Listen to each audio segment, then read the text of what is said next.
1972 সালে তৎকালীন ভারতের প্রধানমন্ত্রী শ্রীমতী ইন্দিরা গান্ধীর প্রেসক্রিপশন অনুযায়ী শেখ মুজিবুর রহমান সাহেব বাংলাদেশের সংবিধানের মৌল 4 নীতির মধ্যে ভারতীয় নীতিগুলোকে প্রতিস্থাপনের মধ্য দিয়ে বাংলাদেশের স্বাধীনতাকে ভারত মাতার চরণতলে তিনি বলি দিয়েছিলেন।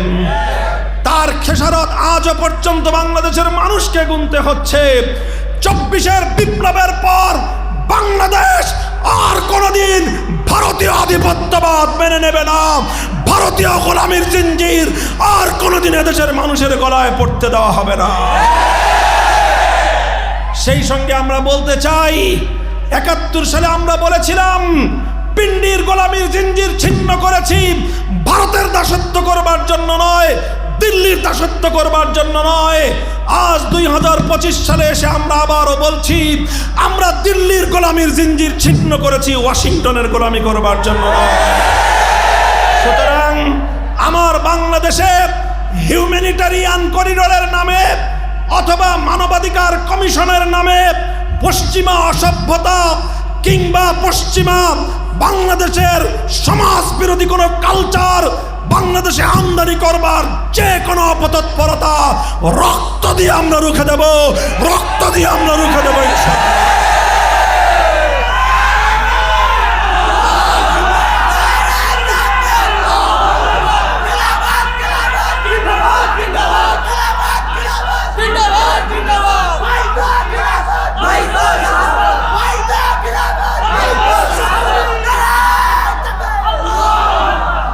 সংগ্রামী সাথী ও বন্ধুগণ, আমাদের বক্তব্য পরিষ্কার।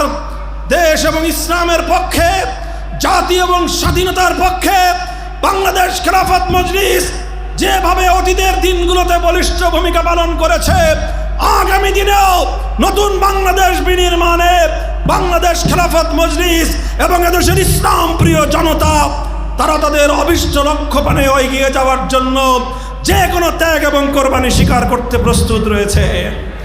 আরেকটি কথা আমি স্মরণ করিয়ে দিতে চাই, জুলাই বিপ্লবের সৈনিকদেরকে এবং সকল রাজনৈতিক অংশীজনদেরকে আমরা মনে করিয়ে দিতে চাই, 2024-এর বিপ্লবের চূড়ান্ত ক্ষণ 5ই আগস্টের অপরাহ্নের কথা একবার স্মরণ করুন। 2024-এর 5ই আগস্ট দুপুর 2টার সময় যখন বাংলাদেশের মানুষ তাদের সেই কাঙ্ক্ষিত সুসংবাদটি শুনতে পেল, লেডি ফেরাউন বাংলার মানুষের খুনি হত্যাকারী, হাজারো মানুষের রক্ত যার হাতে লেগে আছে, সেই কুখ্যাত লেডিস জালিম শাহী শেখ হাসিনা বাংলার মাটি থেকে পালিয়ে গিয়েছে। এদেশের মানুষ সেদিন বাদ ভাঙ্গা উল্লাসে ফেটে পড়েছিল। দুপুর 2টো থেকে 3টা পর্যন্ত 1 ঘন্টার 5ই আগস্টের বাংলাদেশকে কল্পনা করুন। একটি চিত্র ভেসে উঠবে, আর সেই চিত্র হলো টেকনাফ থেকে তেঁতুলিয়ায় জনগণের অর্থায়নে রাজপথগুলোতে ভাস্কর্যের নামে যে মূর্তিগুলো স্থাপন করে মসজিদের নগর বাংলার মাটিকে মূর্তির নগরে পরিণত করবার হাসিনার স্বৈরাচারী ষড়যন্ত্রকে নস্যাৎ করে দিয়ে সকল মূর্তি ভেঙে গুড়িয়ে দেওয়া হয়েছে। তবে হিন্দুদের কোনো মন্দিরের মূর্তির গায়ে ফুলের টোকাও দেওয়া হয় না। এটাই ছিল বিপ্লবের প্রেরণা, এটাই ছিল আগস্ট বিপ্লবের চেতনা। আমরা সেই অসাম্প্রদায়িক চেতনার ভিত্তিতে 1947 সালের চেতনাকে সামনে রেখে 71-এর মুক্তিযুদ্ধের জুলুম এবং বৈষম্যের বিরুদ্ধে লড়াইয়ের প্রেরণাকে সঙ্গে রেখে 24-এর জুলাই বিপ্লবের সেই চেতনাকে সমুন্নত রেখে আগামীর বাংলাদেশ দেখতে চাই। কাজেই শেখ মুজিবুর রহমানের স্থানে জিয়াউর রহমান অথবা অন্য কারো ভাস্কর্যের নামে মূর্তি স্থাপন করবার কোনো পরিকল্পনা যদি করা হয়, আমরা আবার শাপলা চত্বরে যাব, আমরা আবার যুদ্ধে যাব।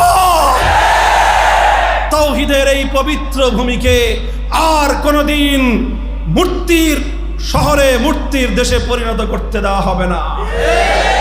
সংখ্যালঘু সম্প্রদায় তারা তাদের নিজ নিজ অঙ্গনে সাম্প্রদায়িক অধিকার ভোগ করবে, ধর্মীয় নিরাপত্তা ভোগ করবে।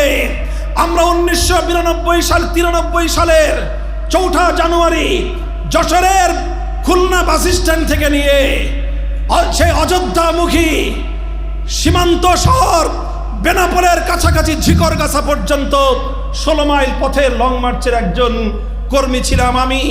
আমরা দেখেছি লক্ষ লক্ষ জনতার সেই অবিনাশী অবিনশ্বর এবং দৃষ্টির শেষ সীমা পর্যন্ত বিস্তৃত সেই বিশাল কালেমার পতাকাধারী মিছিল চলছে।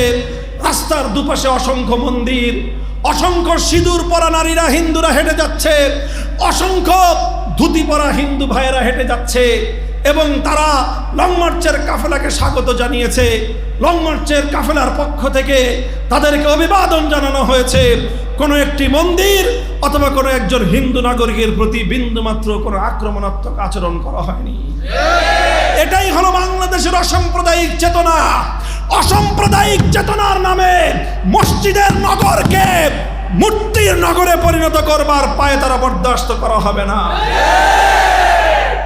সংগ্রামী সাথী ও বন্ধুগণ, তাই আমরা পরিষ্কার ভাষায় বলতে চাই, আমার আখেরি পয়গাম, বাংলাদেশ এবং বাংলাদেশের স্বাধীনতা ইসলাম এক সূত্রে গাঁথা। মুসলিম জাতিসত্তা গঠনের 100 বছরের অভিপ্রায় নিয়েই বাংলাদেশ গঠিত হয়েছিল। সুতরাং বাংলাদেশ মুসলিম জাতিসত্তার সঙ্গে বাংলাদেশের অস্তিত্ব